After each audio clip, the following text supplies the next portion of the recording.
Jai Gurudev, and thank you for joining us today. Today, again, we have with us an art of living expert and an officer of the Vedic Dhamma Sansthan. We are today with these experts to discuss profound message from His Holiness Gurudev Shri Shri Ravi Shankar Ji. Don't think spirituality and material responsibilities are separate. Spirituality is not running away. It actually gives you more time, energy, and sharpness of mind to handle your responsibilities.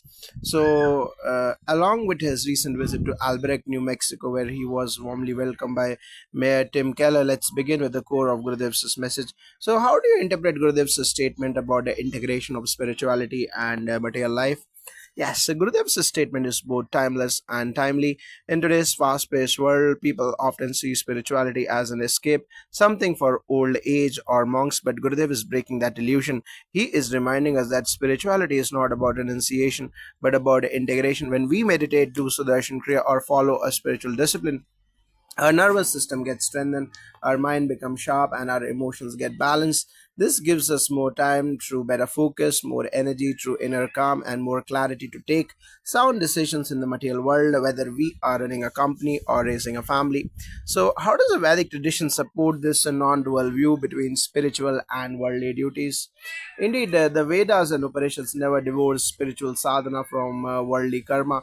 In fact, Grahastha Ashrama, the householders whose life was given immense respect. Take the example of Rishi Vashishta, who was both a spiritual master and a royal advisor. In Yoga Vasistha, he shows Rama how to be fully in the world but not bound by it. The Bhagavad Gita also drives this point home.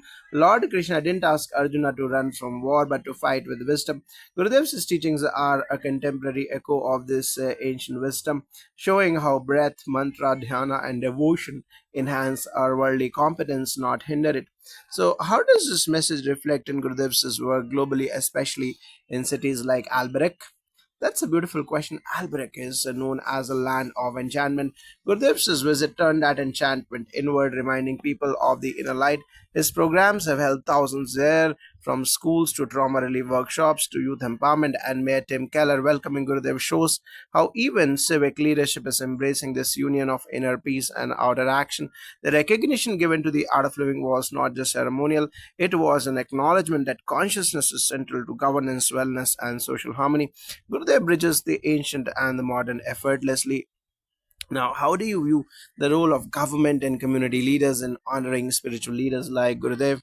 Yes, in the Vedic system, kings and administrators often sought the guidance of rishis and acharyas for Rajadharma. Even today, when a mayor welcomes a global spiritual leader, it revives that spirit of Rajrishi Samvada, the dialogue between leadership and wisdom. Gurudev's presence is not limited to the spiritual arena. He uplifts societal consciousness. His work in conflict zones, his programs in prisons, and his contribution to mental health have global impact. So, such honors are not just protocol, they are signs of a deeper awakening in governance where the spiritual and civic are no longer isolated. Now, finally, what would you say to someone struggling to balance their work, family, and inner peace? I would say start small, but start today. Just 10 minutes of meditation in the morning can change how you respond to your entire day. Gurudev often says, don't wait to be free from problems to meditate. Meditate to be free from problems. When you invest in your inner self, your outer world aligns better. You don't need to leave your job or responsibilities, just bring more awareness, more joy, and more centeredness into them. That's what spirituality truly is, not escape but empowerment.